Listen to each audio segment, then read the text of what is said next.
Olá, a paz de Deus para o teu coração, para o meu coração que está em 1 Tessalonicenses, no capítulo 3, no versículo 13.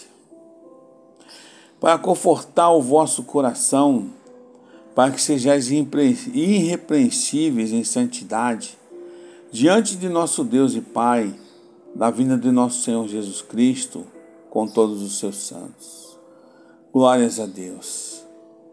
Queridos irmãos, amada igreja, queridos ouvintes e amados seguidores em Cristo, Paulo, com seu desejo de voltar a Tessalônica, ficou alegre em seus votos em vista das boas novas que Timóteo lhe trouxe, porque Paulo sempre se preocupou com as igrejas, tanto que ele escreve ao povo daquele lugar e diz, lá no capítulo 4, versículo 2, porque vós bem sabeis que mandamento vos temos dado pelo Senhor, porque esta é a vontade de Deus, a vossa santificação, que vos abstenhais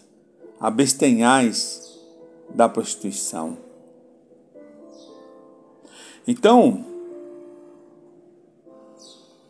Paulo diz, irrepreensíveis em santidade, na vinda do nosso Senhor. Paulo frequentemente, irmãos, ele orava pensando na volta de Cristo. E considerava que seria uma tragédia na volta do Senhor, alguns da igreja fossem surpreendidos, vivendo em pecado ou indiferentes. O próprio Jesus salientou esse mesmo interesse, lá em Mateus 24, versículo 42 a 51. À luz da volta de Cristo, o padrão bíblico é estarmos irrepreensíveis em santidade. Devemos ser sinceros e totalmente dedicados ao Senhor e separados de tudo quanto ofende o nosso Deus. O termo com todos os seus santos se refere aos crentes fiéis que já morreram e que agora estão com o Senhor no céu. Então, quando Paulo diz, esta é a vontade de Deus, ele exorta aqueles que creem a ficar em santidade. Porque, embora naquela época vivesse numa sociedade onde o pecado sexual era comum e aceitável, os apóstolos não transigiam com a verdade e a santidade de Deus. Eles não rebaixaram os padrões morais para acomodá-los às ideias e tendências daquela sociedade. Ao contrário de hoje, que se abre as portas das igrejas para se fazer comércio da palavra de Deus, para deixar o pecado entrar e fechar os olhos, porque aquela pessoa tem uma boa influência, paga um dízimo alto. E muitas vezes o pastor tem medo de perder votos. Existe pastor político, né? Como existe pastor sertanejo, e existe tudo de imundícia dentro da igreja. Não vou nem entrar em parte de gênero, que isso é até um absurdo, papai de Deus, não vou nem entrar nesse detalhe. Como hoje estão querendo fazer se autotitular apóstolos. Uma vergonha. Então, sempre que se deparavam com baixos padrões morais em alguma igreja, repreendiam-no procurando corrigi-la, considerando padrões a baixa moralidade que prevalece em nossos dias. Precisamos de dirigentes do tipo dos apóstolos para conclamar a igreja a obedecer aos padrões divinos de retidão. Precisamos do caráter espiritual daqueles apóstolos e não fantasiar esses apóstolos de Nutella que estão aí hoje, uma vergonha.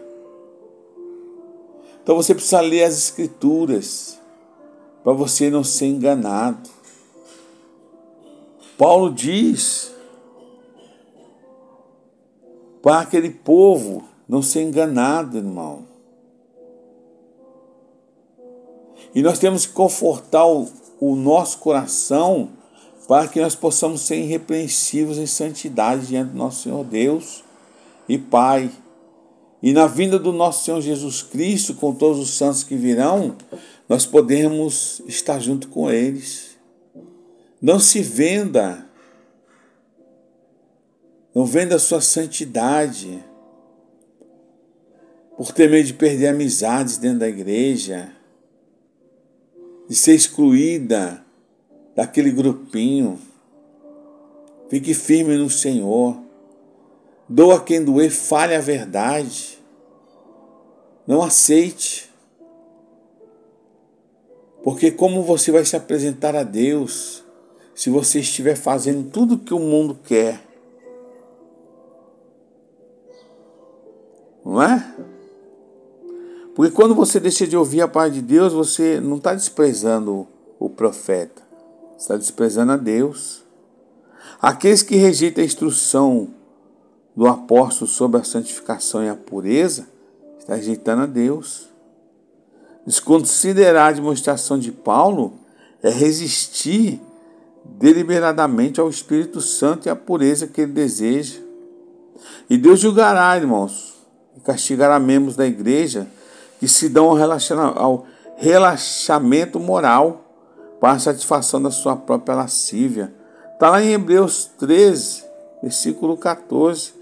E o próprio versículo 6 diz: ninguém oprima ou engana seu irmão em negócio algum, porque o Senhor é vingador de todas essas coisas, como também antes vô-lo dissemos e testificamos. Todos os que no mundo ou dentro da igreja rejeitam a verdade, têm prazer no pecado, serão abandonados por Cristo, quando os crentes fiéis forem arrebatados para encontrar o Senhor nos ares. E sofrerão destruição, a ira, o castigo e a condenação. Está lá em 2 Tessalonicenses 1:9 e 2:12. Quando o céu se manifestar, o Senhor Jesus, com os anjos do seu poder em chama de fogo, para julgar todos que não obedecem ao Evangelho, acreditando você ou não. Não se deixe enganar com essas bizarrices que estão acontecendo dentro das igrejas. Ore mais, peça a direção de Deus, leia mais a palavra de Deus, para você não ser enganado por esses lobos ferozes que estão dentro da igreja. Glórias a Deus. Que Deus te abençoe.